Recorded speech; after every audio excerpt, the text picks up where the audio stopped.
Everyone, welcome to the video solution of ANTS PT7। मेरा नाम है अवनीश वर्मा और आज हम लोग देखने जा रहे हैं ज़ूलॉजी क्वेश्चंस के डिस्कशंस को। चलिए शुरू करते हैं। सबसे पहले स्टार्ट करेंगे क्वेश्चन 136। कह रहा है आइडेंटिफाई द करेक्ट मैच। तो करेक्ट बताना है मुझे इसमें से। Transgenic cow Rosie milk contain human protein alpha 1 antitrypsin and is nutritionally a more balance product and used to control emphysema. जो ट्रांसजेनिक काउ रोजी बनाई गई थी उसमें मिल्क जो था उसमें ह्यूमन प्रोटीन अल्फा 1 एंटीट्रिप्सिन नहीं था, बल्कि उसमें था ह्यूमन अल्फा लैक्ट एल्बुमिन। तो इसलिए ये जो स्टेटमेंट है ये रॉन्ग स्टेटमेंट बना। अल्फा 1 एंटीट्रिप्सिन से करेक्शन तो होता ही है, यहाँ पर हम लोग ट्रीट करते हैं एम्फीसीमा को, बट ये जो रोजी काउ की जो मिल्क है उसमें ये एंटीट्रिप्सिन नहीं था, लैक्ट एल्बुमिन था। ऑप्शन 2 कह रहा है BT produces an inactive protein throughout its life cycle and this toxin gets activated in acidic pH. Acidic नहीं होता, ये इंसेक्ट के अंदर जब चला जाता है ये बीटी टॉक्सिन प्रोटीन, तो इंसेक्ट की मिडगट में मौजूद होता है एल्कलाइन पीएच, और एल्कलाइन पीएच से वो एक्टिवेट हो जाता है, फिर मिडगट के सेल्स के साथ बाइंड करेगा, सेल की लाइसिस करेगा, सेल डेथ हो जाएगा और अल्टीमेटली जो इंसेक्ट होता है वो भी मर जाता है। इस तरीके से इंसेक्ट रेजिस्टेंट प्लांट बनाया जाता है, बीटी प्लांट उसको बोला जाता है। यहाँ पर ये एसिडिक से एक्टिवेट नहीं होता बल्कि एल्कलाइन से एक्टिवेट होगा। ठीक है, ये एल्कलाइन से एक्टिवेट होगा, एल्कलाइन मीडियम चाहिए उसको। ऑप्शन सी कह रहा है RNAi prevents translation of the mRNA of pathogen by silencing it due to complementary double strand RNA molecule. अच्छा, आरएनएआई जो है प्रिवेंट होता है, ये पेस्ट रेजिस्टेंट प्लांट की बात हो रही है। जब हम लोग पेस्ट रेजिस्टेंट प्लांट बनाते हैं, जैसे टोबैको का प्लांट है और उसको हम लोग बचाते हैं नीमेटोड से, तो नीमेटोड का स्पेसिफिक जीन तैयार करते हैं, डीएनए तैयार करते हैं, उसको हम लोग क्या करेंगे टोबैको प्लांट के अंदर इंट्रोड्यूस करेंगे। वहां इंट्रोड्यूस करने के बाद वो बनाता है डबल स्ट्रैंड डीएनए से double strand mRNA. Double strand mRNA risk protein को इनिशिएट करेगा, आरएनएआई मैकेनिज्म को इनिशिएट करेगा, जहां से वो बना देगा एक एंटीसेंस आरएनए प्रोटीन, और साथ में वो रिस्क प्रोटीन होता है जो आरएनएआई इन साइलेंसिंग इफेक्ट करता है। यहाँ पर आरएनएआई जो है ये जिसकी बात कर रहा है आरएनएआई, वो प्रिवेंट करता है ट्रांसलेशन ऑफ द एमआरएनए। कभी फ्यूचर में नीमेटोड अगर आएगा और पेस्ट एक नीमेटोड एक पेस्ट हो गया, ठीक है, वो अगर आ रहा है राउंड वर्म जिसकी बात करते हैं म्यूलाइडी इनकॉग्निशिया, अगर वो एक प्लांट पे टोबैको प्लांट पे अटैक करेगा तो उसके अटैक करने की वजह से उसका खुद का ट्रांसक्रिप्शन तो हो जाएगा, उसका डीएनए से एमआरएनए बन जाएगा, बट एमआरएनए से कभी भी प्रोटीन सिंथेसिस नहीं हो पाएगा, ट्रांसलेशन की प्रोसेस उसकी रुक जाएगी, और इसी को हम बोलते हैं gene silencing mechanism which is done by the RNAi. तो करेक्ट ऑप्शन मेरा बनेगा सी। 136 का करेक्ट ऑप्शन सी है। अगला देखते हैं ऑप्शन डी क्या कह रहा है। Thermus aquaticus becomes inactive. Inactive नहीं होगा। थर्मस एक्वेटिकस एक ऐसा आर्के बैक्टीरिया होता है, आर्के बैक्टीरिया के ग्रुप में पाया जाता है। थर्मोएसिडोफाइलस बैक्टीरिया है जो हाई टेम्परेचर पे भी रेजिस्ट करेगा, हाई टेम्परेचर पे इसका स्ट्रक्चर मेंटेन रहेगा, और ये इनएक्टिव नहीं होता बल्कि हाई टेम्परेचर पे एक्टिव रहता है, मर नहीं जाता ये एंजाइम। इसीलिए तो थर्मस एक्वेटिकस नाम के बैक्टीरिया से हम लोग निकालते हैं टैग पॉलीमरेज एंजाइम, और उस एंजाइम से हम इस्तेमाल करते हैं पीसीआर टेक्निक में, जब हम लोगों को डीएनए का रेप्लिकेशन करना होता है, डीएनए को एम्पलीफाई करना होता है। पीसीआर टेक्निक के अंदर हमारे पास इस्तेमाल होता है टैग पॉलीमरेज, और ये हो गया, इस हिसाब से ऑप्शन डी हमारा रॉन्ग हो जाएगा। 136 का करेक्ट ऑप्शन बनेगा सी। क्वेश्चन 137 देखेंगे। What is the advantage in clinical use of Humulin human insulin produce through rDNA technique over use of conventional cattle और पिग इंसुलिन। पुराने टाइम पर जब हमारे पास बायोटेक्नोलॉजी इतना एडवांसमेंट नहीं हुआ करता था, तो हम लोग जो है इंसुलिन हार्मोन को स्लॉटर हाउस में से निकालते थे, जो कैटल और पिग के पैंक्रियाज से एक्सट्रैक्ट करते थे। वहां से हम लोग जो है इंसुलिन हार्मोन को निकाल कर और बाकी जो पेशेंट हुआ करते थे उनको देते थे। ये प्रोसेस बड़ा कॉस्टली होता था, इसमें इम्यूनोलॉजिकल रिस्पॉन्स यानी कि साइड इफेक्ट ज्यादा क्रिएट होता था, और कहीं ना कहीं ये जो है बहुत ही हाइजीनिक तरीका नहीं भी था, और इसकी अवेलेबिलिटी काफी कम थी। हमने क्या किया, हमने बायोटेक्नोलॉजी की मदद से अमेरिकन कंपनी इली लिली कंपनी थी, उसने क्या किया, चेन ए और चेन बी, इंसुलिन की 3 चेन होती है प्रो इंसुलिन के अंदर, जिसमें से चेन सी जो होता है वो इनएक्टिव इंसुलिन में होता है। हम क्या बनाते हैं, 2 चेन बनाते हैं, चेन ए और चेन बी, 2 अलग अलग इकोलाई होस्ट में, उसको फिर हम लोग डाइसल्फाइड ब्रिज से बॉन्ड बनाते हैं और वहां पर इंसुलिन एक्टिवेट हो जाता है। ये जो इंसुलिन हम लोग बनाते हैं ये किसी प्रकार का साइड इफेक्ट नहीं देता। तो 137 का जो करेक्ट ऑप्शन बनेगा वो बनेगा option A. It does not cause immunological problem, मतलब कोई साइड इफेक्ट्स नहीं क्रिएट करता, इम्यून सिस्टम को जो है ये किसी भी तरीके से डिस्टर्बेंस नहीं क्रिएट करेगा। It is cheaper for the patient, ये नहीं है। It is produced by E coli in our own intestine, intestine में नहीं बनता है, ये हमारे पास बनता है लैब में, फैक्ट्रीज में, इंडस्ट्रीज में बनाया जाता है।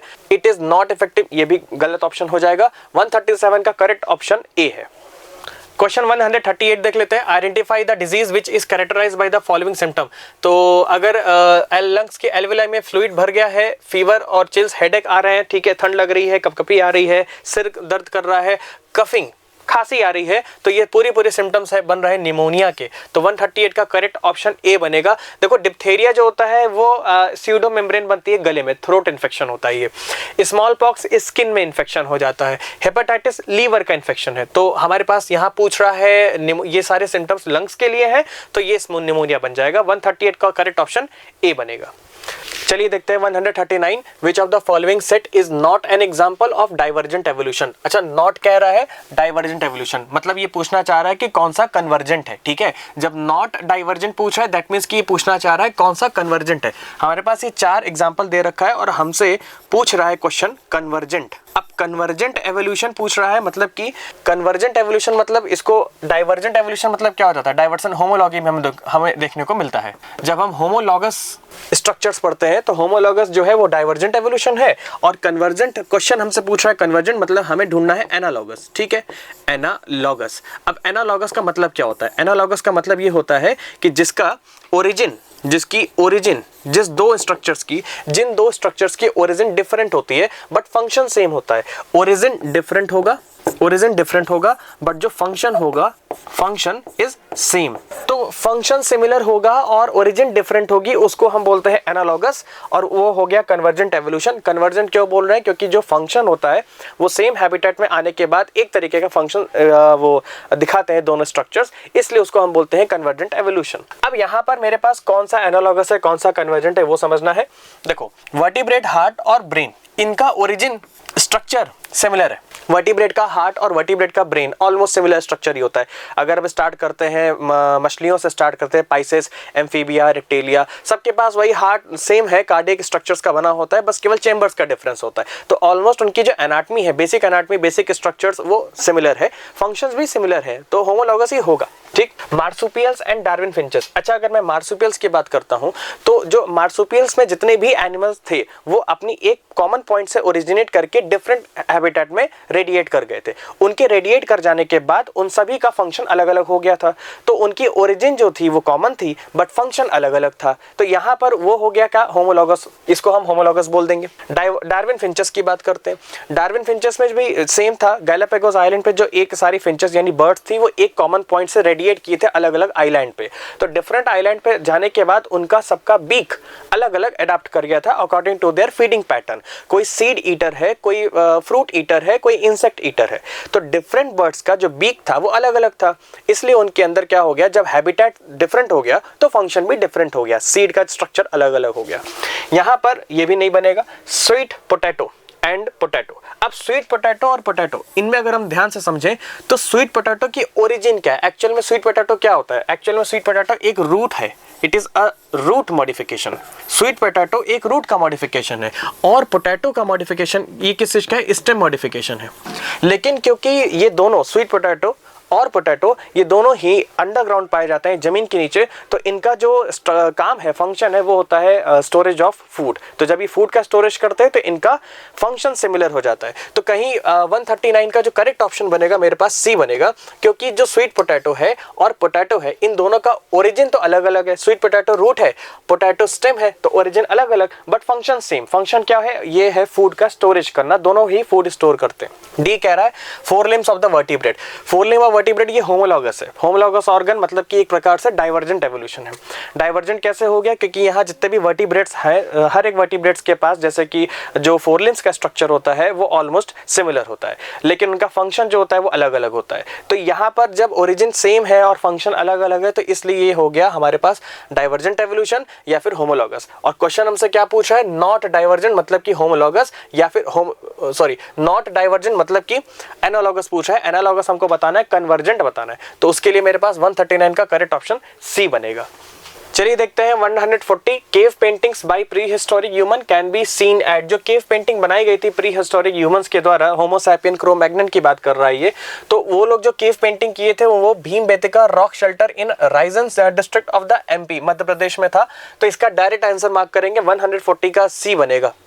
क्वेश्चन 141 देखते हैं। Select the correct group set of placental mammal exhibiting adaptive radiation. मतलब हमें क्या बताना है, हमें एक ऐसा ग्रुप बताना है जिसमें सिर्फ और सिर्फ प्लेसेंटल मैमल हो और वो एडाप्टिव रेडिएशन जो आपस में दिखा रहे हो।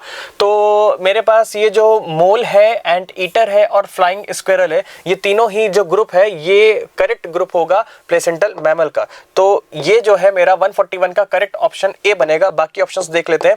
मार्सुपियल मोल, नम्बैट और लीमर। अच्छा, मार्सुपियल मोल और नम्बैट ये दोनों ही हैं मेरे पास ऑस्ट्रेलियन मार्सुपियल्स। ठीक है, ये है Australian marsupial, they are Australian marsupial. Lemur क्या होता है? लीमर एक प्लेसेंटल मैमल है, ये प्लेसेंटल मैमल है, तो ये तो ग्रुप नहीं सेट हो पा रहा है।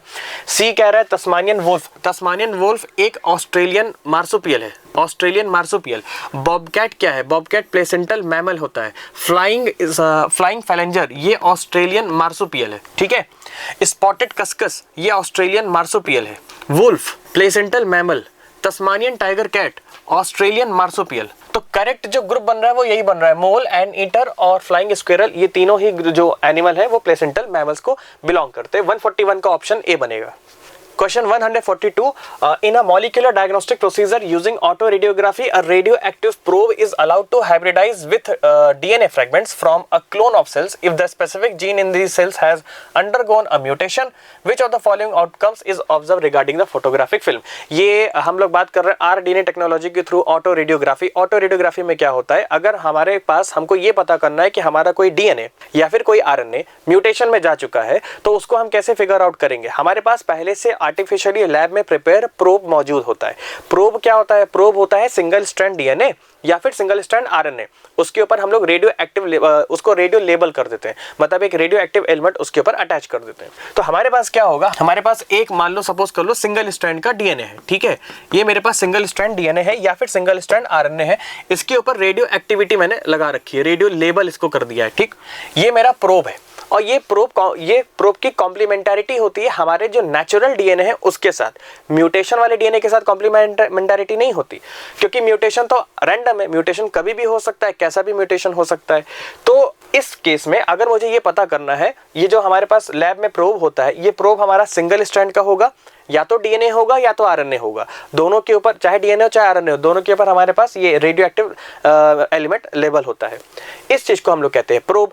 इस प्रोब को हम अपने नेचुरल डीएनए के साथ अलाइन करते हैं, उसको हाइब्रिडाइज करते हैं। अगर हमारा नेचुरल डीएनए एकदम नॉर्मल है, नेचुरल है, किसी प्रकार की म्यूटेशन नहीं हो रखी है, तो इसकी कॉम्प्लीमेंटैरिटी हमारे डीएनए के साथ मैच करेगा और ये बॉन्ड बना लेगा। मतलब सपोज कर लो कि अगर मैंने अपना कोई डीएनए इसके ऊपर चिपका दिया, ठीक है, तो ये कॉम्प्लीमेंटैरिटी की वजह से हाइब्रिडाइज कर जाएगा, दोनों बॉन्ड बना लेंगे और ये मुझे रेडियो एक्टिविटी इसकी नजर आएगी। फिर ये एलिमेंट की रेडियो एक्टिविटी नजर आएगी फोटोग्राफिक फिल्म में। फोटोग्राफिक फिल्म एक फिल्म होती है जहां पर एक्सरे पास करते हैं तो हमको ये दिखाई देता है। लेकिन बट मान लो कोई ऐसा मेरा डीएनए है, मान लो इसी डीएनए की बात कर दे, मान लो ये मेरा डीएनए है, ठीक है, ये कोई डीएनए है। इस डीएनए में जो बेसिस है उनमें कोई एक सिंगल बेस म्यूटेशन में जा चुका है। मान लो ये वाला बेस म्यूटेशन में जा चुका है। ठीक, बाकी सारा बेस तो सही है। ये मेरा नॉर्मल डीएनए है, ये नॉर्मल डीएनए में किसी प्रकार का म्यूटेशन नहीं हुआ। इस वाले डीएनए में एक जगह म्यूटेशन मैंने दिखा दिया, ब्लू कलर से मैंने दिखा दिया म्यूटेशन। हो सकता है कोई एक सिंगल बेस वहां पर चेंज हो गया हो। Adenine, thymine, guanine, cytosine 4 base होते हैं, उनमें से कोई एक न्यूक्लियोटाइड चेंज हो गया। तो ऐसे केस में अब ये क्योंकि म्यूटेशन हो चुका है, तो जो मेरा प्रोब होगा उसकी कॉम्प्लीमेंटैरिटी इसके साथ मैच नहीं करेगी। कॉम्प्लीमेंटैरिटी मैच नहीं करेगी तो ये इसके साथ बॉन्ड नहीं बनाएगा। जब हाइब्रिडाइज नहीं होगा तो उससे इसके ऊपर किसी प्रकार की रेडियो एक्टिविटी दिखाई नहीं देगी। मतलब अब जब मैं इस वाले सेक्शन को फोटोग्राफी फिल्म में देखूंगा तो मुझे यहाँ पर रेडियो एक्टिविटी नजर आएगा, लेकिन इस जगह पर कोई रेडियो एक्टिविटी नहीं मिलेगा। ये खाली स्पेस दिखाई देगा। यहाँ पर हाइब्रिडाइजेशन नहीं है, कॉम्प्लीमेंटैरिटी नहीं है, तो there is no radioactivity seen in the photographic film. अब ऑप्शन पढ़ते हैं। ऑप्शन कह रहा है कि mutated gene partially appears on photographic film, तो पार्शियली अपीयर तो नहीं होगा, ठीक है, ये पार्शियल नहीं होगा। Mutated gene completely and clearly appears on photography. जब म्यूटेशन हो गई तो किसी प्रकार की कॉम्प्लीमेंटैरिटी तो है नहीं प्रोब में, ये प्रोब आर्टिफिशियल लैब में बना के रखते हैं, तो कॉम्प्लीमेंटारिटी नहीं होगी तो कहीं से फिर ये हाइब्रिडाइज नहीं करेगा और ये कंप्लीटली एंड क्लियरली अपीयर ही नहीं होगा, ये दिखेगा ही नहीं। ठीक है, mutated gene does not appear on a photographic film as the probe has no complementarity with it, और यही मेरा करेक्ट ऑप्शन बनेगा। 142 का करेक्ट ऑप्शन सी जाएगा। ऑप्शन डी कह रहा है mutated gene does not appear on photographic film as the probe has complementarity with the it. अच्छा देखो, अगर प्रोब की कॉम्प्लीमेंटारिटी होगी तो वो तो हमारे डीएनए के साथ बॉन्ड कर जाएगा, हाइब्रिडाइज कर जाएगा, तो जब हाइब्रिडाइज कर जाएगा तो फिर तो रेडियो एक्टिविटी दिखाएगा ही दिखाएगा। तो यहाँ पर ऐसा नहीं होगा, प्रोब जो है, इसलिए ये ऑप्शन गलत है, प्रोब के पास कॉम्प्लीमेंटारिटी नहीं होती। ठीक है, जब प्रोब के पास कॉम्प्लीमेंटारिटी नहीं होगी तो वो हाइब्रिडाइज नहीं करेगा और फोटोग्राफिक फिल्म में अपीयर नहीं होगा। ठीक, तो करेक्ट ऑप्शन बन रहा है 142 का सी। क्वेश्चन 143 देख लेते हैं। With reference to recombinant DNA technology consider the following statements about selectable marker gene. जो हम लोग प्लाज्मिड का इस्तेमाल करते हैं, प्लाज्मिड हमारे पास वेक्टर होता है, उसमें हमारे पास सेलेक्टेबल मार्कर जीन्स होते हैं। Selectable marker genes antibiotic resistance gene को बोला जाता है, जैसे कि एम्पिसिलिन का रेजिस्टेंस और टेट्रासाइक्लिन का रेजिस्टेंस, ये दो जीन होते हैं PBR322 में। PBR322 एक प्लाज्मिड है और उस प्लाज्मिड, ये आर्टिफिशियली लैब में सिंथेसाइज किया गया प्लाज्मिड है, इसमें दो हमारे पास सेलेक्टेबल मार्कर होते हैं, एम्पिसिलिन रेजिस्टेंस, टेट्रासाइक्लिन रेजिस्टेंस। तो उस केस में with reference to R DNA technology consider the following statement about selectable. अब सेलेक्टेबल मार्कर जीन्स के ऊपर हमने स्टेटमेंट पढ़ना है, बताना है कौन सा हमारा करेक्ट है, कौन सा फॉल्स है। तो they help in identifying and eliminating non transformants, तो ये स्टेटमेंट करेक्ट है। ठीक है, जो सेलेक्टेबल मार्कर जीन है यानी कि एम्पिसिलिन और टेट्रासाइक्लिन, इसका इस्तेमाल करके अगर इसमें हम जीन को लाइगेट करते हैं, हमारा जीन ऑफ इंटरेस्ट ऐड करते हैं, एलियन डीएनए को लाइगेट करते हैं, तो उससे हमारा जो है एलिमिनेशन हो सकता है, कौन सा ट्रांसफॉर्मेंट है, कौन सा नॉन ट्रांसफॉर्मेंट है, रिकॉम्बिनेंट नॉन रिकॉम्बिनेंट पहचान सकते हैं। ये सही है। Antibiotic resistance genes are commonly used as selectable marker, ये भी सही है। ठीक, a selectable marker must be located within the gene of interest, ये हमारा फॉल्स हो जाएगा। अब क्यों फॉल्स हो जाएगा? प्लाज्मिड एक वेक्टर है, वो जीन ऑफ इंटरेस्ट नहीं है, तो जीन ऑफ इंटरेस्ट हमारा किसी दूसरे सेल में होगा, कहीं और से हम जीन ऑफ इंटरेस्ट लेकर आएंगे, तो ये स्टेटमेंट इसलिए गलत है। तो स्टेटमेंट 4 हमसे कह रहा है beta galactosidase gene LAGZ is used as reporter gene in blue white screening. Blue white screening test होता है, हमने ये वाला भी प्लाज्मिड लैब में बनाया हुआ है, और इस प्लाज्मिड के अंदर हम लोग क्या करते हैं, ब्लू और व्हाइट स्क्रीनिंग टेस्ट करते हैं। अगर हमारे पास LAGZ जीन मौजूद है या नहीं है, इंसर्शन इनएक्टिवेशन हो जाता है, तो ब्लू व्हाइट स्क्रीनिंग टेस्ट करके हमें पता चल जाता है कि कौन सा होस्ट हमारा रिकॉम्बिनेंट है, ट्रांसफॉर्मेंट है, तो ये कहीं ना कहीं स्टेटमेंट भी करेक्ट हो जाता है। हमारे पास 143 का जो करेक्ट ऑप्शन बनेगा वो बनेगा ऑप्शन ए। ये ऑप्शन है 1, 2, 4 करेक्ट है, 3 हमारा फॉल्स हो जाएगा। Question 144. Sometimes the change in allelic frequency is so different in the new sample of the population that they become a different species. The original different population create a different population. This is called, direct mark करेंगे 144 का option ए, founder effect. ये होता क्या है बता देता हूँ। अगर मान लो मेरे पास कोई एक जियोग्राफिकल एरिया है, वहाँ पर कुछ नंबर ऑफ मतलब पॉपुलेशन है, वहाँ पर एक पॉपुलेशन है, पॉपुलेशन के कुछ इंडिविजुअल्स अगर यहाँ से उठकर किसी एक आइसोलेटेड एरिया में चले जाएं, ठीक है, मान लो सपोज कर लो, मैं एग्जांपल से बता रहा हूँ कि मान लो ये वाला एरिया जो है वो है दिल्ली वाला एरिया है। दिल्ली में बहुत सारे लोग वहाँ पे रह रहे, बहुत सारी जनता रहती है, और उनमें से कुछ परिवार, वहाँ से कुछ फैमिलीज जो है वहाँ से अपने आप को माइग्रेट करके चले गए किसी दूसरी जगह पर। ठीक है, अब वो जो दूसरी जगह जा रहे हैं वहाँ पर ये कंडीशन होनी चाहिए कि वो दूसरी जगह आइसोलेटेड हो, वहाँ पर पहले से उनके जैसे लोग मौजूद ना हो, आइसोलेटेड हो पूरी तरीके से, वहाँ पहले से कोई दिल्ली वाली जनता वहाँ पर पहले से नहीं है। उस जगह पर अगर वो जाकर अपने आप को बसा लिए और वहाँ पर दोबारा से अपने अंदर जो है अपने जो लोग वहाँ पर गए, दिल्ली से उठकर गए, वहाँ सब लोग मिलकर आपस में पॉपुलेशन को इंक्रीज कर देंगे, तो इस वाली लोकेशन पे जहाँ पहले से कोई दिल्ली का अलील नहीं था, जीन नहीं था, इस जगह पर क्या होगा, अब ये लोग इसके जो दिल्ली वाला जो अलील लेकर आए हैं वो यहाँ इस पॉपुलेशन में फैला देंगे।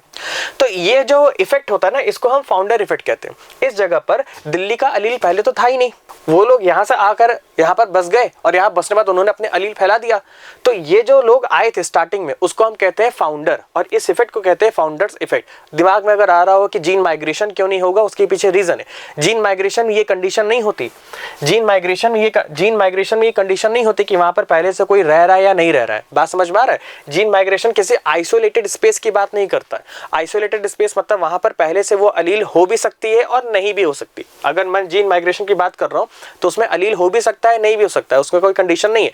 लेकिन फाउंडर इफेक्ट में हमारे पास एक कंडीशन है। कंडीशन ये है कि वहां उस लोकेटेड में, उस आइसोलेटेड प्लेस में पहले से कोई अलील नहीं होनी चाहिए, उनके जैसी कोई पहले से अलील नहीं होनी चाहिए। इसी को हम फाउंडर इफेक्ट कहते हैं। इसलिए हमारे पास 144 का ऑप्शन ए बनेगा।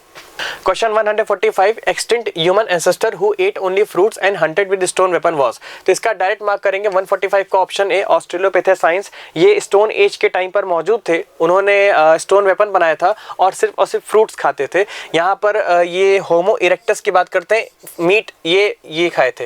होमो इरेक्टस जो थे, ये जो हमारे ह्यूमन एंसेस्टर है, ये इन्होंने मीट खाया था और ये ऑस्ट्रेलोपिथेसाइंस ने जो है वो फ्रूट्स खाए थे। तो 145 का करेक्ट ऑप्शन ए बनेगा। Question 146, which of these molecule are correctly matched with the plant that they are obtained from। ये जो ए मॉलिक्यूल है ये हमारा मॉर्फिन है। ये जो मॉलिक्यूल ए है ये मॉर्फिन है। मॉर्फिन का स्ट्रक्चर ऐसा होता है। और ये जो बी है ये हमारा कैनाबिनॉइड है, ये है कैनाबिनॉइड, ठीक है।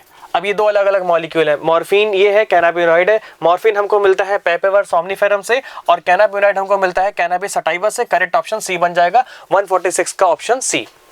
Question 147, which of the following groups of viruses are known to infect the nose and respiratory passages in human। अच्छा, नोज और रेस्पिरेटरी पैसेज जो है उसको इन्फेक्ट कर रहा है वायरस, तो ये होगा राइनो वायरस। 147 का ऑप्शन जाएगा सी, राइनो वायरस। राइनो वायरस जो है वो राइनाइटिस, ये राइनो वायरस जो है वो राइनाइटिस डिजीज करता है, राइनाइटिस। और राइनाइटिस जो डिजीज है वो उसी को हम लोग बोलते हैं कॉमन कोल्ड, कॉमन कोल्ड, ठीक है। ये जो रेट्रोवायरस है इससे एचआईवी होगा, एचआईवी एड्स रेट्रोवायरस करता है। बकुलो वायरस का इस्तेमाल हम लोग करते हैं आईपीएम में, आईपीएम इंटीग्रेटेड पेस्ट मैनेजमेंट में बकुलो वायरस का इस्तेमाल होता है। न्यूक्लियो पॉलीहेड्रो वायरस का इस्तेमाल होगा जो इंसेक्ट के अगेंस्ट, स्पेसिफिक स्पीशीज के अगेंस्ट काम करेगा।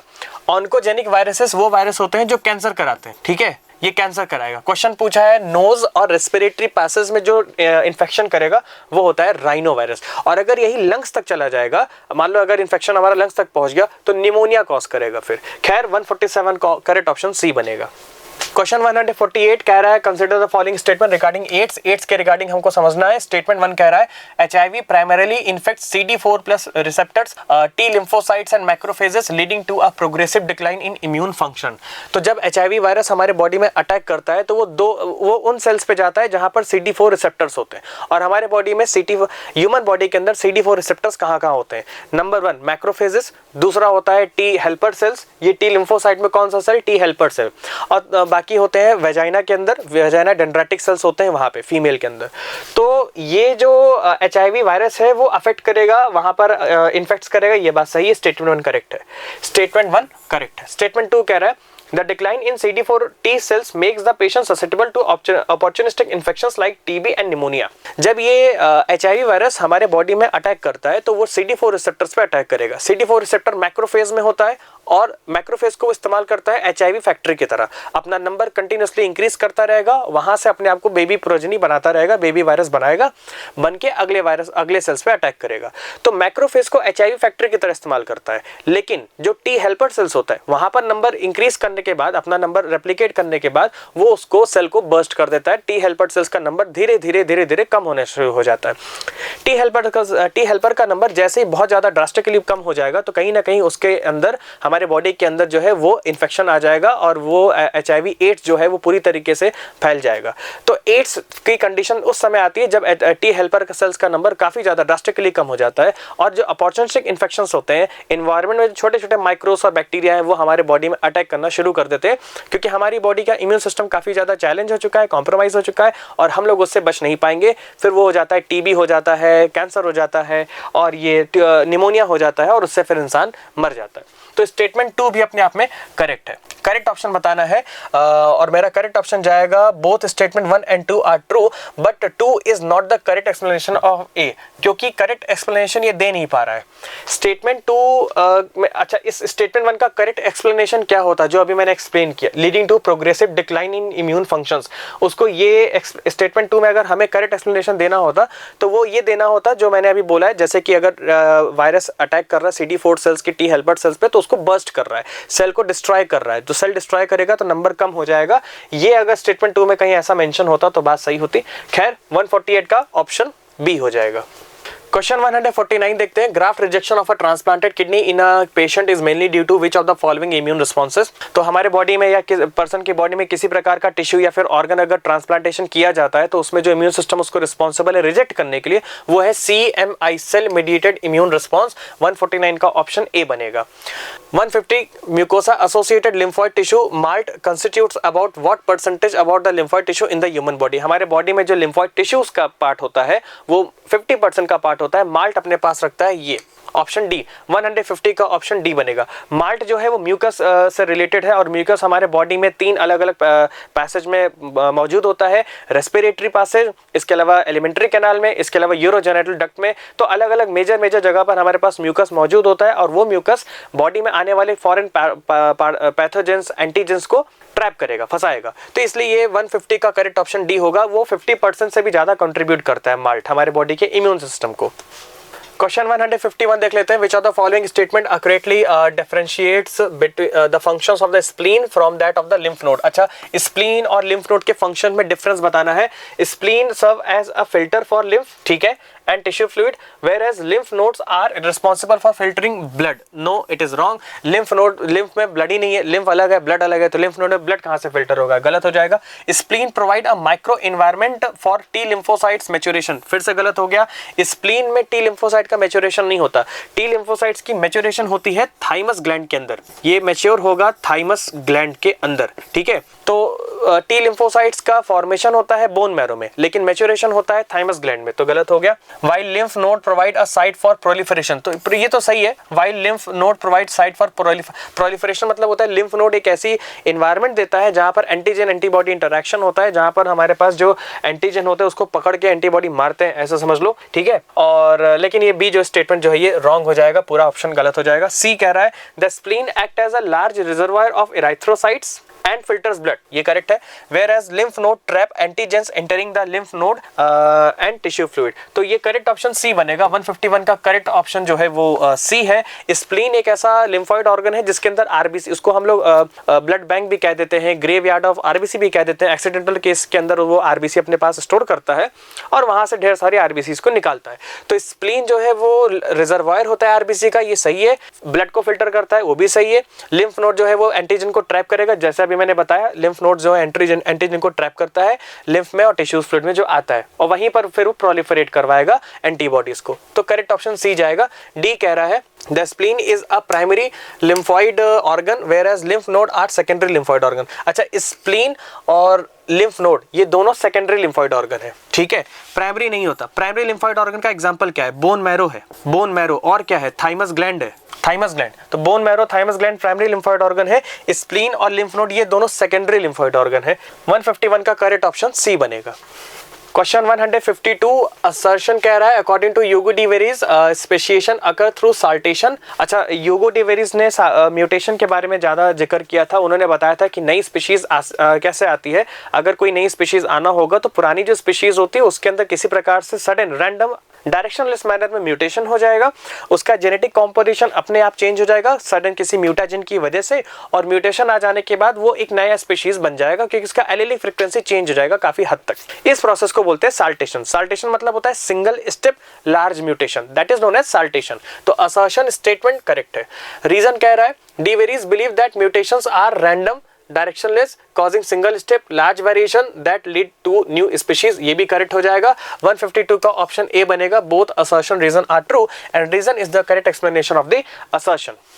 Question 153 which of the following statement is correct regarding a cloning vector. Cloning vector मतलब कि हम लोग एग्जांपल समझ लेते हैं PBR 322, उसको एग्जांपल ले लेते हैं क्लोनिंग वेक्टर के लिए। ORI origin of replication is a sequence responsible for controlling the copy number of the linked DNA, ये करेक्ट है। 153 का ऑप्शन ए बन जाएगा। जो प्लाज्मिड जो भी वेक्टर होता है उसके प्लाज्मिड वेक्टर के अंदर ORI ओरिजिन ऑफ रेप्लिकेशन होना चाहिए। वो दो काम करता है। पहला रिस्पांसिबल है वो DNA की रेप्लिकेशन को शुरुआत कराने के लिए, इनिशिएट कराने के लिए। लिए। दूसरा रिस्पॉन्सिबल होता है, कंट्रोल करता है कॉपी नंबर को। एक डीएनए को नंबर ऑफ टाइम्स कितनी बार रेप्लिकेट करना है। सपोज अगर एक ओरी है जिसके अंदर ये मेंशन है कि हाँ उसे 10 बार जो है डीएनए को रेप्लिकेट करवाना है, तो वो 10 बार 10 टाइम्स डीएनए को रेप्लिकेशन करवाएगा। 1000 बार रेप्लिकेशन करवाना है, 1,00,000 बार करवाना है, ये सारी बातें ओरी के अंदर होती है। तो इसलिए ओरी के लिए जो लिखा हुआ है ओरिजिन ऑफ रेप्लिकेशन वो सही है। बी कह रहा है selectable marker selectively permit the growth of non transformant. Non transformant या ट्रांसफॉर्मेंट किसी की भी ग्रोथ होनी है या नहीं होनी, उसका लेना देना सेलेक्टेबल मार्कर से नहीं है, ये गलत हो गया। To link alien DNA the vector needs to have multiple recognition sites for the same restriction enzyme.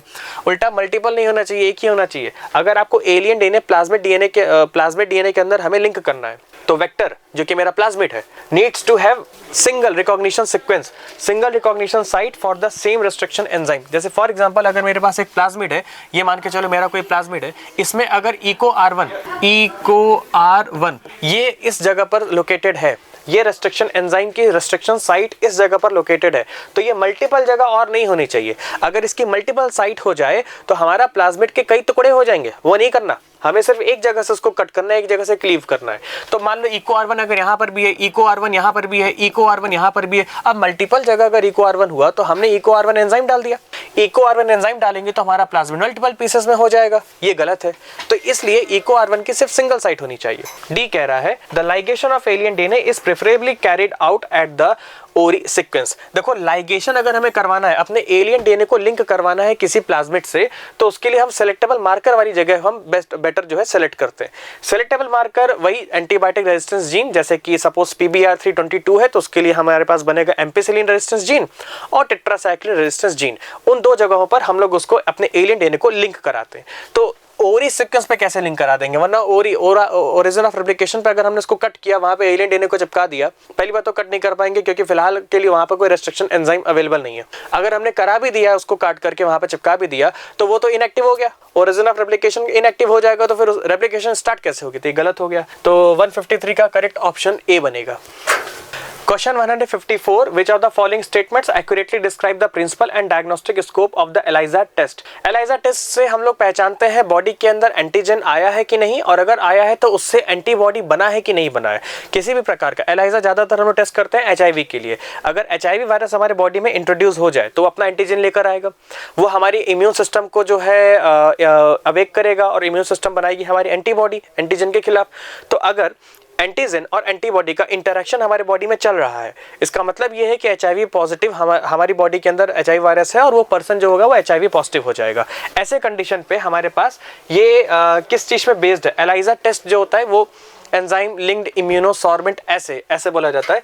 तो ये है ऑप्शन ए कह रहा है it is based on antigen antibody interaction, सही है, and can detect infection only by identifying the antigen of the pathogen. देखो pathogen का सिर्फ एंटीजन पहचानने से नहीं होगा, पैथोजन का एंटीजन और होस्ट यानी कि ह्यूमन बॉडी का एंटीबॉडी दोनों लोग मिलकर अगर एक साथ आइडेंटिफाई होंगे तो पता चलेगा कि हाँ ठीक है वो पर्सन के अंदर जो है इम्यून सिस्टम काम कर रहा है, HIV के अगेंस्ट काम कर रहा है, दैट मीन्स कि पर्सन को HIV पॉजिटिव हो रखा है। तो ए जो है गलत हो गया। बी कह रहा है it is based on antigen antibody interaction and can detect infection by identifying either the pathogens antigen और antibodies produce against the pathogen. तो ये करेक्ट ऑप्शन बनेगा। 154 का करेक्ट ऑप्शन बी है, क्योंकि ये एंटीजन एंटीबॉडी इंटरेक्शन पे डिपेंडेंट होता है। ये डिटेक्ट करता है इन्फेक्शंस। कैसे इन्फेक्शन डिटेक्ट करेगा, पैथोजन का एंटीजन और उसके अगेंस्ट बनने वाला एंटीबॉडी, तो उसके अगेंस्ट एंटीबॉडी होस्ट बनाएगा। तो ये करेक्ट ऑप्शन जाएगा। सी कह रहा है it is based on amplification of nucleic acid. Amplification नहीं करता, ठीक है, एम्प्लीफिकेशन तो PCR टेक्निक है, वो नहीं करेगा। अगर ये detect infection by identifying the DNA और RNA ऑफ द पैथोजन, ये PCR से होगा। डी कह रहा है it is based on the principle of electrophoresis and separate the pathogen from the host cells based on chair। ये भी नहीं होगा, ये जेल इलेक्ट्रोफोरेसिस है, डी वाला। तो हमारे पास 154 का करेक्ट ऑप्शन बी बनेगा। Question 155, in the ballistic or gene gun method, what are the microparticles coated with before being bombarded into the targeted cells? मान लो कोई प्लांट के सेल है, सपोज करो मेरे पास एक प्लांट सेल है, ठीक है, ये मेरे पास कोई प्लांट सेल है। एक प्लांट सेल के अंदर ये प्लांट सेल है, इसका सेल वॉल है, ये बाहर क्या है, ये सेल वॉल है, दिस इज सेल वॉल। और मुझे क्या करना है, अपना एलियन DNA को, ये मेरे पास कोई एलियन DNA है, उसको मुझे इसके प्लांट सेल के अंदर इंट्रोड्यूस करना है, बट वेक्टरलेस मेथड से। अगर वेक्टर मेथड होता तो हमारे पास प्लाज्मिड आ जाएगा, ठीक है, एग्रोबैक्टीरियम का। लेकिन वेक्टरलेस मेथड से अगर मुझे इसको इंट्रोड्यूस करना है तो एलियन डीएनए जो होगा उसको हम लोग क्या करेंगे, उसको गोल्ड या टंगस्टन मॉलिक्यूल के साथ अलाइन करेंगे।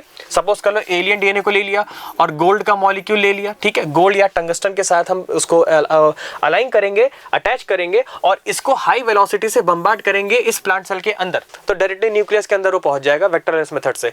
इस मेथड को बोलते हैं बायोलिस्टिक या फिर जीन गन। तो यहाँ पर जो मेरे पास माइक्रो पार्टिकल, ये माइक्रो पार्टिकल्स गोल्ड या टंगस्टन की बात कर रहा है, उसके साथ हम किसको अटैच करेंगे, डीएनए को अटैच करेंगे। तो 155 का करेक्ट ऑप्शन जो होगा वो डी होगा।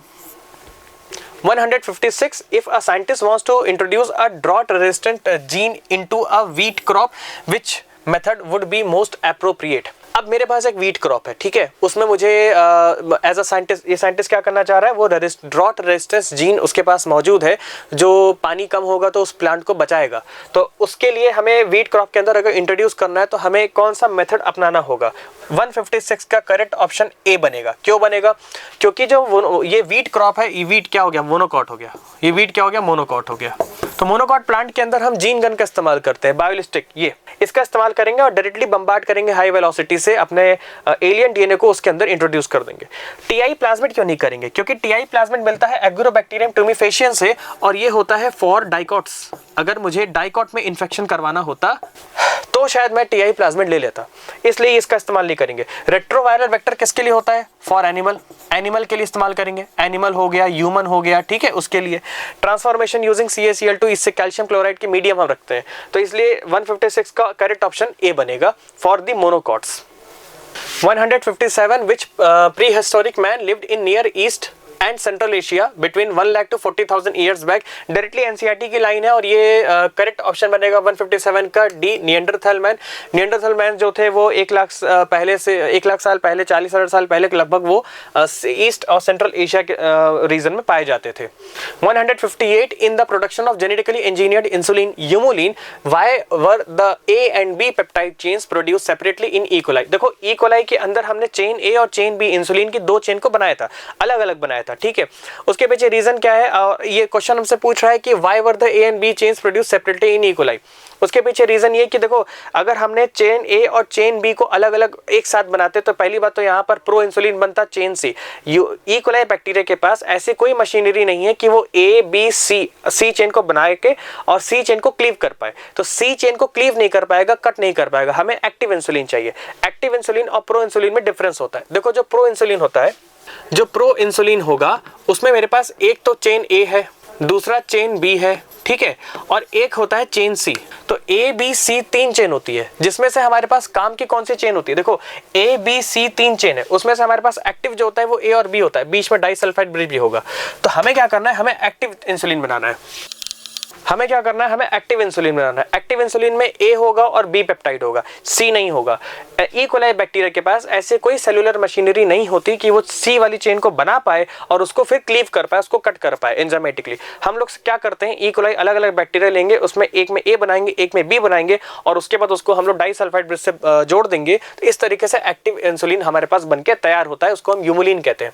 तो इसलिए हमारा जो करेक्ट ऑप्शन जाएगा 158 का ऑप्शन सी जाएगा यहाँ पर, because bacteria can not process proinsulin to remove the C peptide. वही जैसा मैंने बताया, बैक्टीरिया के पास ऐसा कोई प्रोसेस नहीं, ऐसा कोई एंजाइम नहीं है जिससे वो सी पेप्टाइड को काट के हटा सके, इसलिए हम डायरेक्टली ए और बी ही बनाते हैं बस केवल। Question 159, which of the following gases were used by S.L. Miller in his famous experiment to simulate primitive earth conditions? अच्छा, पुरानी जो अर्थ कंडीशंस थी उसके लिए उन्होंने जो सिमुलेशन किया था, यूरे मिलर ने क्या किया था, उन्होंने अर्ली अर्थ एनवायरनमेंट को, माइक्रो एनवायरनमेंट को जो है उन्होंने एक तरीके से सिमुलेट किया था और सिमुलेट करके उन्होंने ये बताया था कि ऑर्गेनिक एवोल्यूशन पॉसिबल है और यहाँ पर जो केमिकल एवोल्यूशन है वो पॉसिबल है। केमिकल एवोल्यूशन को दिखाने के लिए उन्होंने क्या किया था, अपने एक स्पार्क डिस्चार्ज चेंबर था जिसके अंदर उन्होंने सर्टेन अमाउंट ऑफ गैसेस रखी थी। एक रखा था उन्होंने मीथेन, एक था अमोनिया, एक हाइड्रोजन और एक वाटर वेपर। तो 159 का करेक्ट ऑप्शन डी होगा, ठीक है, मीथेन, अमोनिया, हाइड्रोजन और वाटर वेपर।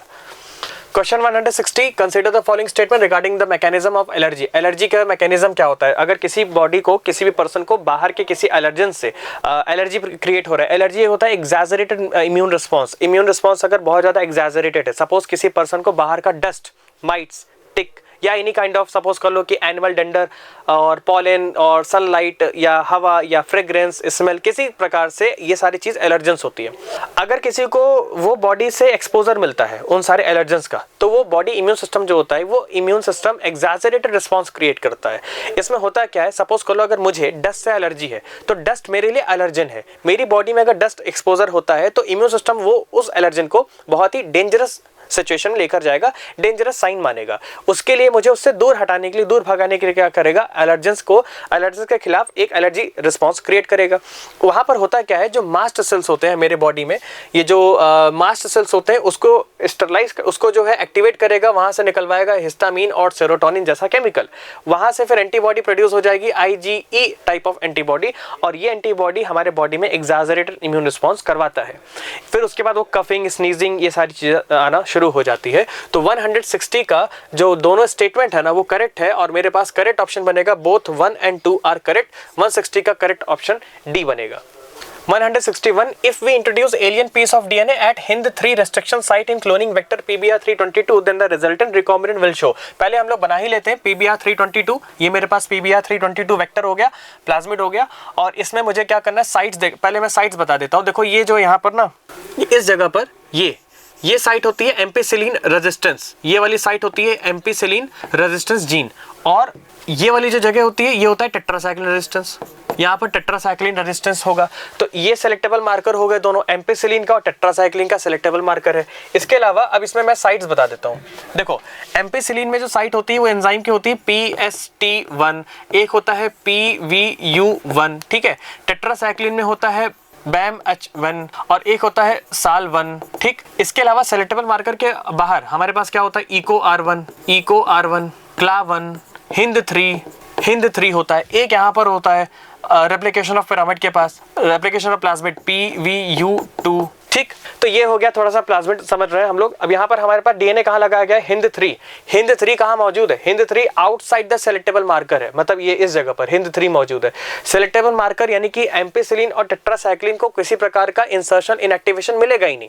आगे देखते हैं रेजिस्टेंस टू एम्पिसिलिन। तो अगर HindIII में मैंने एलियन डीएनए लगा दिया, एलियन डीएनए को मैं चलो पिंक से दिखा देता हूँ, यहाँ पर मैंने एलियन डीएनए चिपका दिया, इस जगह पर एलियन डीएनए आ चुका, तो एम्पिसिलिन और टेट्रासाइक्लिन का रेजिस्टेंस तो रहेगा ही रहेगा। तो रेजिस्टेंस टू एम्पिसिलिन ये करेक्ट है, रेजिस्टेंस टू टेट्रासाइक्लिन वो भी करेक्ट है। सेंसिटिव टू एम्पिसिलिन नहीं, कोई सेंसिटिविटी नहीं होगी, कोई सेंसिटिविटी टेट्रासाइक्लिन से नहीं होगा। क्यों नहीं होगा, क्योंकि वो जीन मौजूद है तो सेंसिटिव नहीं होने देगा, रेजिस्टेंस करेगा। तो 161 का जो करेक्ट ऑप्शन बन रहा है ए और बी, यानी कि ऑप्शन ए ये जाएगा, स्टेटमेंट ए और बी करेक्ट बन रहा है। 161 का option A. 162, select the incorrect statement with respect to cloning vector. Cloning vector के मुझे क्या बताना है, इनकरेक्ट बताना है। तो replication starts from ori sequence, ये बात सही है, ठीक है। ROP genes code for the protein involve in the replication of the plasmid, ये भी सही है। रेप्लिकेशन ऑफ प्लाज्मिड के लिए एक जीन है जो कि ऐसा प्रोटीन सिंथेसिस करता है जो प्लाज्मिड को रेप्लिकेट कराने के लिए जरूरत पड़ेगा। Ligation of alien DNA is done at restriction site which is not present in the selectable marker, ऐसा नहीं है, हमें सेलेक्टेबल मार्कर में ही रखना पड़ेगा, इसलिए मेरा जो इनकरेक्ट स्टेटमेंट बन रहा है 162 का सी बनेगा। Size of vector should be small, ठीक है, वेक्टर की साइज वैसे भी स्मॉल ही होती है काफी ज्यादा, और ये करेक्ट है। हमारे पास जो इनकरेक्ट बन रहा है वो 162 का सी बन रहा है। यहां पर एलियन डीएनए को अगर मुझे लाइगेट करना है, इंट्रोड्यूस कराना है अपने प्लाज्मिड में, लाइगेट करना है, तो वो सेलेक्टेबल मार्कर के अंदर होना चाहिए, ऐसा हम लोग प्रेफरेंस रखते हैं, चाहे वो एम्पिसिलिन के अंदर हो चाहे वो टेट्रासाइक्लिन हो। सेलेक्टेबल मार्कर क्या होते हैं, एंटीबायोटिक रेजिस्टेंस प्रॉपर्टी रखने वाले जीन को ही सेलेक्टेबल मार्कर बोला जाता है। तो 162 का करेक्ट ऑप्शन सी बनेगा। 163 question, all of the following are common side effects of anabolic steroid in both male and female except. अच्छा, ये हमारा जो human health and disease chapter है उसके लास्ट में जो अल्कोहल और ड्रग अब्यूज है उसका लास्ट पैराग्राफ जिसमें लीवर सिरोसिस के बारे में बात किया गया है, उस पैराग्राफ से लिया गया है क्वेश्चंस को। और यहाँ पर ये कह रहा है मेल फीमेल में कॉमन साइड इफेक्ट होंगे लेकिन कुछ एक्सेप्शन है, तो देखते हैं। देखो, अगर एनाबॉलिक स्टेरॉइड कोई मेल या फीमेल दोनों लोग ले रहे हैं तो दोनों लोगों में एग्रेसिवनेस तो बढ़ जाएगी, ठीक है, इंक्रीज्ड एग्रेसिवनेस, ये एक्सेप्शन नहीं होगा, दोनों में कॉमन है, ठीक। डिप्रेशन दोनों में होता है, excessive hair growth in the body नहीं होगा। देखो, फीमेल बॉडी में होगा, ठीक है, फीमेल में होगा, फॉर फीमेल, अगर कोई फीमेल एनाबॉलिक स्टेरॉइड ले रही है तो उसके बॉडी में हेयर ग्रोथ एक्सेसिव दिखाई देगा, लेकिन मेल के लिए नहीं होता। नॉट, ये सिम्टम मेल में नहीं देखने को मिलेगा, नॉट फॉर मेल। तो ये हमारा एक्सेप्शन हो गया। बाकी मूड स्विंग्स दोनों में कॉमनली देखा जाएगा। तो 163 का करेक्ट ऑप्शन सी बनेगा।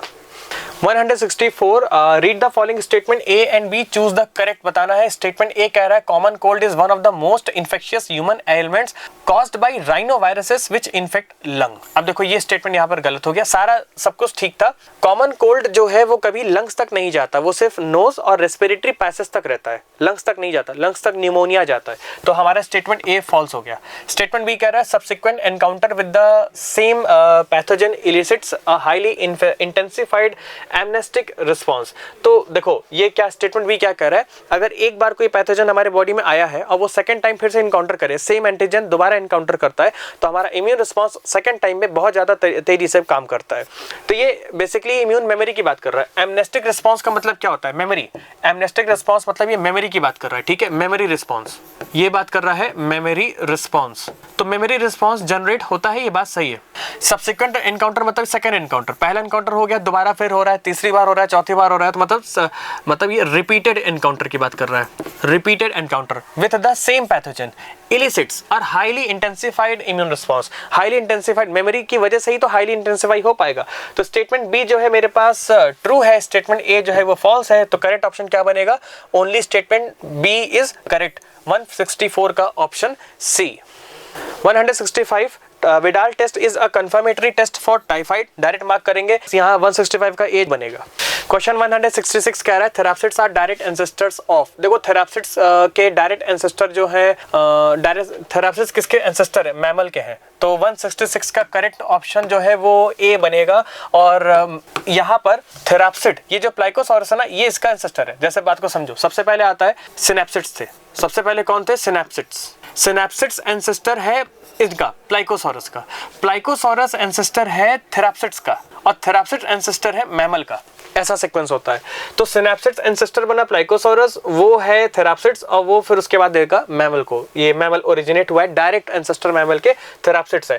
थेराप्सिड्स के एंसेस्टर प्लाइकोसॉरस, उसके एंसेस्टर सिनेप्सिड्स। ऐसे अगर बर्ड की बात करते हैं तो बर्ड के जो एंसेस्टर है वो थिकोडॉन्ट्स है। तो थिकोडॉन्ट्स ने ओरिजिनेट किया है बर्ड्स को, ठीक है। खैर 166 का करेक्ट ऑप्शन ए बनेगा।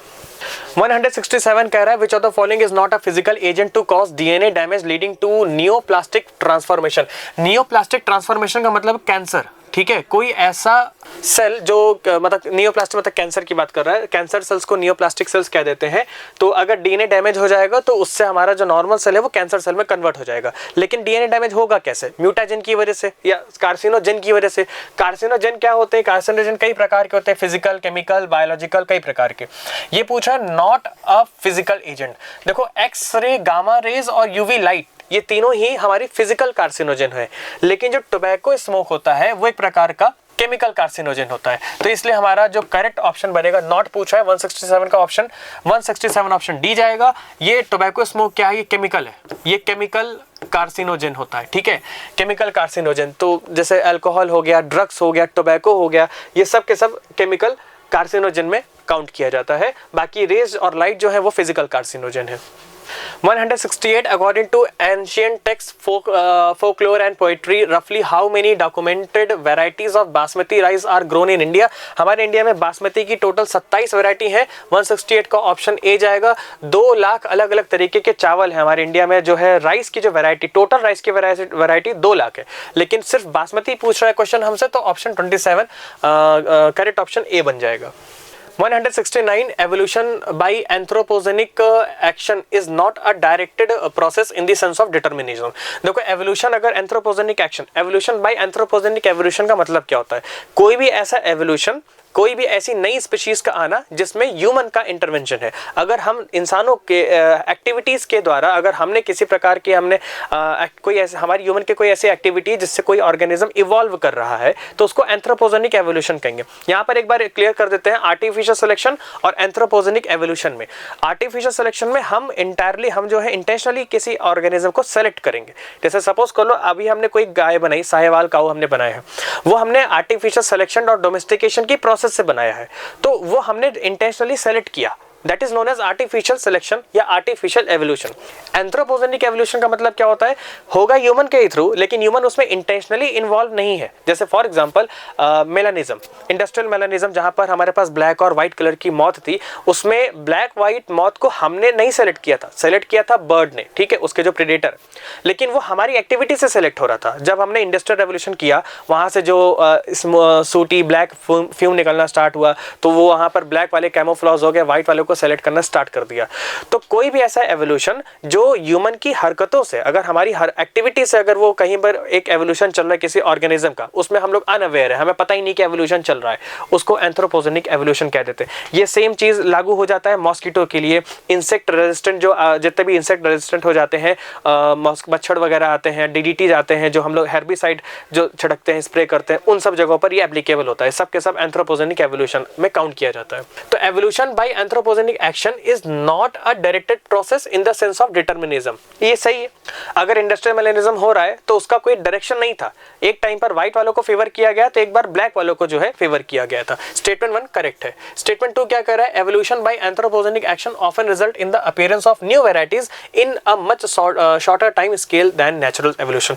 तो ये बात भी सही है, नेचुरल एवोल्यूशन बहुत लंबा टाइम लेता है, लेकिन एंथ्रोपोजेनिक और आर्टिफिशियल एवोल्यूशन ये बहुत जल्दी हो जाता है, कम टाइम में हो जाता है। तो स्टेटमेंट 2 भी करेक्ट हो जाएगा। मेरा 169 का ऑप्शन क्या बनेगा, both statement 1 and 2 are correct. तो 169 का option A. Question 170, choose the mismatch with respect to drugs and their effects uses. तो ओपियोइड्स एक ड्रग है और ये effective stimulant and painkiller. देखो ऑपियोइड्स मॉर्फिन मिलता है उससे, और वो पेन किलर की तरह तो काम करता है, एनाल्जेसिक होता है, लेकिन वो स्टिमुलेंट नहीं होता, ठीक है, स्टिमुलेंट नहीं होता। मिसमैच बताना था, 170 का ऑप्शन ए बन जाएगा। बाकी ऑप्शंस पढ़ देते हैं एक बार से। बी कह रहा है benzodiazepine help the patient cope with depression and insomnia. ये स्टेटमेंट ट्रू है। Coke crack produces sense of euphoria and increased energy. Coke या क्रैक या कोका अल्कोलाइड, ये जो है एराइथ्रोजाइलम कोका प्लांट से मिलता है, इससे एनर्जी इंक्रीज हो जाती है, ज्यादा एनर्जी मिलती है, और ये sense of euphoria intense happiness देना। कैनाबिनॉइड जो है has a potent stimulating action on CNS. हमारे कैनाबिनॉइड जितने भी होते हैं उसका जो रिसेप्टर होता है वो सीएनएस में मौजूद होता है। तो ये 3 स्टेटमेंट ट्रू है और करेक्ट ऑप्शन हमारा 170 का ए बनेगा। 171, the use of vaccine and immunization program have enabled us to completely eradicate deadly diseases like smallpox। ये smallpox जो है एक ऐसी बीमारी है जिसको हमने अभी तक पूरी दुनिया से खत्म कर दिया है। smallpox की वैक्सीन सबसे पहले बनी थी, एडवर्ड जेनर ने इसको बनाया था, और अब हमारे पूरे मतलब ग्लोबली ये smallpox किसी को नहीं होता, पूरी तरीके से खत्म हो चुका है, इरेडिकेट हो चुका है। बाकी सारी डिजीज अभी तक चल रही है, ठीक है। 171 का D. 172, which of the following observations were key to the formulations of theory of natural selection। देखो नेचुरल सिलेक्शन डार्विन ने दिया था, और उन्होंने नेचुरल सिलेक्शन को बताने से पहले कुछ प्री अजम्पशंस रखे थे, जैसे कि population tend to remain stable in size except for seasonal fluctuations. ये स्टेटमेंट ट्रू है। अगर नेचुरल सिलेक्शन करवानी है तो जो भी पॉपुलेशन होना चाहिए वो लार्ज होना चाहिए थोड़ा सा, और साथ में वो स्टेबल होना चाहिए, उसमें बहुत ज्यादा जीन फ्लो ना चल रहा हो, जीन माइग्रेशन ना चल रहा हो। तो ये स्टेटमेंट ट्रू है।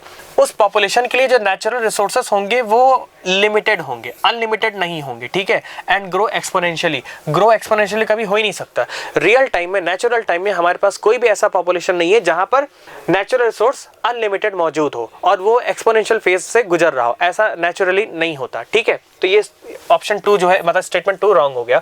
Members of a population very in characteristics even though they look superficially similar. जैसे फॉर एग्जांपल एक ह्यूमन की पॉपुलेशन है, एक इंसान की पॉपुलेशन ऊपर से तुम देखोगे सुपरफिशियली सब सेम है, वही 2 हाथ 2 पैर 2 आंखें 2 कान सारी चीजें सिमिलर है, लेकिन जेनेटिक जो उनके अंदर डिफरेंसेस है वो मौजूद होता है, एलील सबका अलग अलग होता है। तो ये 3 भी करेक्ट है। अब वो जो डिफरेंसेस है उसको वेरिएशन बोलते हैं, दैट वेरिएशंस आर इनहेरिटेबल। तो ऑप्शन स्टेटमेंट 4 भी करेक्ट हो जाएगा, मोस्ट वेरिएशंस आर इनहेरिटेड, ठीक। अब इसलिए मेरे पास बनेगा क्या, 172 का 1 3 4 करेक्ट हो जाएगा। करेक्ट ऑप्शन बनेगा मेरे पास सी। 173, in the context of molecular diagnosis what is a probe. वही प्रोब जो अभी मैंने डिस्कस किया था थोड़ी देर पहले, मैंने बताया था प्रोब क्या होता है। प्रोब होता है सिंगल स्ट्रैंड डीएनए या फिर RNA tagged with a radioactive molecule. 173 का डायरेक्ट ऑप्शन मार्क करेंगे B. 174 match the following column कह रहा है पैसिव इम्यूनाइजेशन। पैसिव इम्यूनाइजेशन मतलब क्या हो गया, performed antibodies are introduce. Active immunization क्या होता है, inactivated weakened pathogen are introduce. Exaggerated immune response allergy को बोला जाता है, ठीक है। और ऑटो इम्यून डिजीज क्या है, रूमेटॉइड आर्थराइटिस है। पैसिव और एक्टिव इम्यूनाइजेशन का मतलब बता देता हूं। एक्टिव इम्यूनाइजेशन मतलब देखो, एक्टिव इम्यून सिस्टम क्या होता है, अगर हमारी बॉडी खुद से एंटीबॉडीज को प्रिपेयर करे, कोई एक एंटीबॉडी खुद से बनाए तो उसको हम बोलते हैं एक्टिव इम्यून सिस्टम। पैसिव में क्या होता है कि इम्यून सिस्टम या एंटीबॉडीज बाहर से कोई दूसरी बॉडी बनाएगा और हम लोग बनी बनाई रेडीमेड एंटीबॉडी बाहर से अंदर इंट्रोड्यूस कराते हैं। तो अगर आपने रेडीमेड एंटीबॉडी को बाहर से इंट्रोड्यूस करवाया अपने बॉडी के अंदर तो उसको हम बोलेंगे पैसिव। लेकिन अगर एंटीबॉडी हमने खुद बनाया है तो उसको बोलेंगे एक्टिव। एक्टिव में क्या हो जाएगा, inactivated weakened pathogen are introduce. अब खुद से एंटीबॉडी बनाने के लिए एंटीजन आना चाहिए तब एंटीबॉडी बनेगा, तो ये एंटीजन है। Inactivated weakened pathogen are introduce. अगर इनएक्टिव एंटीजन हमारे बॉडी में आएगा तो उसको देखकर हमारी बॉडी एंटीबॉडी प्रोड्यूस करेगा, दैट इज एक्टिव इम्यूनाइजेशन, जैसे कि वैक्सीन वगैरह जो होता है, ठीक है। और परफॉर्म्ड एंटीबॉडीज का मतलब प्रिपेयर्ड, परफॉर्म का मतलब होता है prepared, prepare antibodies are introduce, तो वो पैसिव इम्यूनाइजेशन हो गया। तो मेरा करेक्ट ऑप्शन क्या बन रहा है, 174 का ये बनेगा 1A 2 1B 2A 1B 2A 3D and 4C। 174 का ऑप्शन C बनेगा। 175 filariasis is characterised by the chronic inflammation of organ, what is the common visible symptom of this disease. देखो, फाइलेरियासिस को हम लोग एलिफेंटियासिस भी बोल देते हैं, हिंदी में हाथी पाँव बोल देते हैं, क्योंकि जो पर्सन होगा उसके जो लोअर लिम्ब होता है और जेनिटल्स होते हैं उसकी डिफॉर्मिटीज हो जाती है। इसके अंदर एक वर्म रिस्पॉन्सिबल डिजीज को कराने के लिए वुचरेरिया बेनक्रॉफ्टी नाम का एक वर्म होता है, उससे ये होता है। वुचरेरिया बेनक्रॉफ्टी के स्पोर्स को ट्रांसमिट करेगा एक जगह से दूसरी जगह पर। इसका जो मोड ऑफ ट्रांसमिशन है वो मॉस्किटो से होता है, क्यूलेक्स मॉस्किटो। क्यूलेक्स नाम का मॉस्किटो इसका वेक्टर है, वुचरेरिया बेनक्रॉफ्टी इसका पैथोजन है। डिजीज का नाम है फाइलेरियासिस। इसमें होता है क्या है, वुचरेरिया बेनक्रॉफ्टी जो पैथोजन होता है वो ह्यूमन बॉडी के लोअर लिम्ब पे जाकर लोअर लिम्फ नोड्स होते हैं वहां पर जाने के बाद ब्लॉक कर देता है, ब्लॉकेज कर देगा। तो सारा जो लिम्फ जो होता है वो बॉडी से नीचे की तरफ तो जाता है लेकिन ऊपर नहीं आ पाता। लिम्फ वापस ऊपर नहीं आ पाएगा तो लिम्फ नीचे पैर में इकट्ठा होता चला जाएगा और पैर में इडीमा हो जाता है। इडीमा मतलब स्वेलिंग हो जाती है, पूरा पैर फूल जाएगा, स्वेलिंग हो जाएगी। उस चीज को हम लोग हिंदी में हाथी पाँव कहते हैं, क्योंकि हाथी के जैसा पैर दिखना शुरू होता है। इंग्लिश में एलिफेंटियासिस करते हैं, मेडिकल लैंग्वेज में फाइलेरियासिस बोल देते हैं। ये 175 में ऑप्शन क्या बनेगा, gross deformities of the lower limb, option C बनेगा। फीवर चिल्स नहीं होगा, इंटरनल ब्लीडिंग मस्कुलर पेन नहीं होगा, ड्राई। देखो, ये इसका इंडिकेशन पूछा, what is the common visible symptom. जो विजिबल सिम्टम आएगा वो यही आएगा, ग्रॉस डिफॉर्मिटीज मतलब कि मॉर्फोलॉजी खराब हो जाना, end of the lower limbs. 176 match the following कह रहा है साल्टेशन। साल्टेशन वही single step large mutation. D Vries ने ये कॉन्सेप्ट दिया था। Formation of life was preceded by chemical evolution, ये ओपेनिन हाल्डेन का अपना कॉन्सेप्ट है, ठीक है। ओपेनिन हाल्डेन ने बताया था पहले केमिकल एवोल्यूशन हुई थी, फिर उसके बाद जो है बायोलॉजिकल एवोल्यूशन हुई थी। लाइफ बाद में आया, पहले केमिकल आया था। रिप्रोडक्टिव फिटनेस, ये डार्विन की कहानी थी। डार्विन ऐसा मानते थे कि जो भी ऑर्गेनिज्म रिप्रोडक्टिवली फिट है वही ऑर्गेनिज्म नेचर में सर्वाइव करेगा, स्टेबल रहेगा और अपने ज्यादा से ज्यादा बच्चे छोड़ेगा नेचर में। Life come from pre existing life, ये लुइस पास्चर का अपना एक्सपेरिमेंट था और ये उन्होंने जो स्पॉन्टेनियस थ्योरी थी कि लाइफ अपने आप सडनली आ जाती, इसको डिसअप्रूव करने के लिए ये थ्योरी दिया था। तो 176 का करेक्ट ऑप्शन क्या बनेगा, A3 बन रहा है, B4, A3, B4, C1 और D2। करेक्ट ऑप्शन A बनेगा। 176 का करेक्ट ऑप्शन A। 177 हमसे पूछ रहा है incorrect match. Charles Darwin HMS beagle नाम की शिप से गए थे, ये करेक्ट है, ठीक है। अल्फ्रेड वॉलिस जो है मलई आर्चिपेलागो पे काम किया था, ये भी करेक्ट है। कार्ल अर्न्स्ट वॉन बेयर, ये इन्होंने अप्रूव्ड प्रपोजल ऑफ अर्न्स्ट हैकल, ये रॉन्ग है, ठीक है। हमारा करेक्ट ऑप्शन 177 का सी बन जाएगा। सी हमारा करेक्ट होगा, क्यों? क्योंकि देखो अर्न्स्ट हैकल ने क्या बताया था, अर्न्स्ट हैकल जो है वो बताए थे ऑन्टोजेनी रिपीट्स द फाइलोजेनी, मतलब कि जो एम्ब्रियोलॉजिकल डेवलपमेंट होती है, अर्न्स्ट हैकल का ये कहना था कि एम्ब्रियोलॉजिकल डेवलपमेंट के दौरान जो एम्ब्रियो होता है वो अपनी पहले के सारे एंसेस्टर्स की जो लाइन होती है वो दिखाता है, वो शो करता है। ये थ्योरी पूरी तरीके से बकवास थ्योरी थी और इस चीज को डिसअप्रूव किया था इन्होंने, अर्न्स्ट बेयर ने अपनी थ्योरी दे करके। यहां लिखा हुआ है अप्रूव, इसलिए करेक्ट ऑप्शन बनेगा। Lamarck theory of use and disuse of organ, तो ठीक है, ये मिसमैच नहीं बन रहा है, हमारा मिसमैच इनकरेक्ट मैच बनेगा 177 का सी। क्वेश्चन 178 पूछ रहा है the following two plants exhibit, दो प्लांट, ये मेरे पास बोगनवेलिया का प्लांट है, कुकुरबिटा का प्लांट है। देखो बोगनवेलिया में थॉर्न है और कुकुरबिटा में टेंड्रिल है। टेंड्रिल जो है वो आता है सपोर्ट के लिए, ठीक है, ये सपोर्ट के लिए होता है। टेंड्रिल ऐसे कॉइल्ड स्ट्रक्चर्स होता है, रिंग से स्प्रिंग की तरह होता है सपोर्ट के लिए। और थॉर्न जो होता है प्रोटेक्शन के लिए होता है, कोई ब्राउजिंग एनिमल आकर इसको खा ना जाए, काटे जिसको बोलते हैं, समझ रहे हो, तो प्रोटेक्शन के लिए थॉर्न होता है। हालांकि दोनों, ये प्रोटेक्शन के लिए थॉर्न और टेंड्रिल जो होता है सपोर्ट के लिए, ये दोनों ही बनते हैं, both arise from, both originates from axillary bud. देखो दोनों ऑक्सिलरी बड से ही आता है, ठीक, तो दोनों का जो ओरिजिन है वो सेम है बट फंक्शन अलग अलग है। सेम ओरिजिन फंक्शन डिफरेंट, तो क्या बनेगा मेरे पास, same origin function different, homologous बनेगा। 178 का करेक्ट ऑप्शन डी बनेगा। होमोलॉगस में क्या होता है, ओरिजिन सेम होती है, फंक्शन डिफरेंट हो जाता है। 179 पूछा है typical agarose gel electrophoresis is shown below, identify the lane in which smallest fragment is present and choose the correct option. देखो स्मॉलेस्ट फ्रेगमेंट, जब जेल इलेक्ट्रोफोरेसिस किया जाता है तो उसमें जो ये सारे वेल्स होते हैं ना, ये सारे वेल्स, इसमें हम लोग डीएनए रखते हैं, इसमें हम लोग डीएनए के फ्रेगमेंट्स को रख देते हैं, ठीक है, लोड कर देते हैं। डीएनए फ्रेगमेंट लोड करने के बाद इस जेल इलेक्ट्रोफोरेसिस की जो प्लेट होती है उसमें हम एक तरफ से पॉजिटिव एक तरफ से नेगेटिव चार्ज देते हैं। जिस तरफ डीएनए होता है उस तरफ हम देते हैं नेगेटिव चार्ज और उसके अपोजिट साइड देते हैं पॉजिटिव चार्ज। डीएनए खुद नेगेटिव चार्ज का मॉलिक्यूल होता है तो पॉजिटिव की तरफ भाग कर जाता है। नेगेटिव चार्ज से पॉजिटिव चार्ज की तरफ जब डीएनए भागेगा तो सीधी सी बात है, जो सबसे छोटा फ्रेगमेंट होगा वो सबसे दूर भागेगा और जो जिसकी लेंथ, जिसकी बेस पेयर्स बहुत ज्यादा है, जिसकी जो हैवी डीएनए होगा वो भाग नहीं पाएगा, उसकी लेंथ वो पीछे ही अटक जाएगा। तो जो सबसे छोटा है वो सबसे आगे होगा। ये देखो ध्यान से, अब मुझे फिगर में क्या दिख रहा है, 1 2 3 4 4 लेन है, इसमें अगर तुम ध्यान से देखो तो सबसे हैवीएस्ट डीएनए कौन सा है, ये नंबर 1 वाला, क्योंकि इसका डीएनए बैंड यहां दिख रहा है और सबसे स्मॉलेस्ट डीएनए फ्रेगमेंट यहां पर होगा, ये नंबर 4। तो जो लेन 4 है उसमें ही सबसे स्मॉलेस्ट डीएनए होगा 179 का ऑप्शन डी, क्योंकि जहां जितना दूर मुझे डीएनए दिख रहा है मतलब वो सबसे स्मॉलेस्ट डीएनए बैंड होगा, सबसे स्मॉलेस्ट डीएनए फ्रेगमेंट होगा। 180 क्वेश्चन मैच द कॉलम कह रहा है, ठीक है, तो extraction of DNA from the gel piece, अगर हम जो जेल इलेक्ट्रोफोरेसिस की उसमें से हम डीएनए को अगर हम एक्सट्रैक्ट करके बाहर निकालते हैं that is known as elution. Separation of DNA fragment, हमारे पास मल्टीपल डीएनए फ्रेगमेंट्स हैं, सबकी लेंथ अलग अलग है और लेंथ वाइज उसको सेपरेट करना होगा तो उसके लिए मेथड होता है जेल इलेक्ट्रोफोरेसिस। तो separation of DNA fragment agarose gel electrophoresis.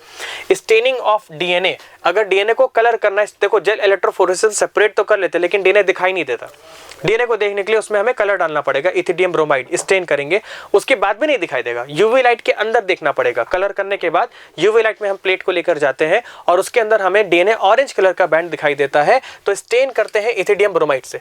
Agarose jail हमें कहां से मिलता है, रेड एल्गी, ये जो है सी वीड से हमको मिलता है। तो इस हिसाब से करेक्ट क्या बन रहा है, ए का 2 बन रहा है, बी 3, सी 4 और डी 1, तो 180 का करेक्ट ऑप्शन बनेगा B. So this is all about today's discussion. I hope आप सबका पेपर अच्छा हुआ होगा। अगर अभी भी कोई डाउट है तो कमेंट सेक्शन में पूछना, मैं वहां रिप्लाई देने का पूरा ट्राई करूंगा। आज के लिए इतना ही, थैंक यू वेरी मच, फिर मिलेंगे किसी नेक्स्ट सेशन में।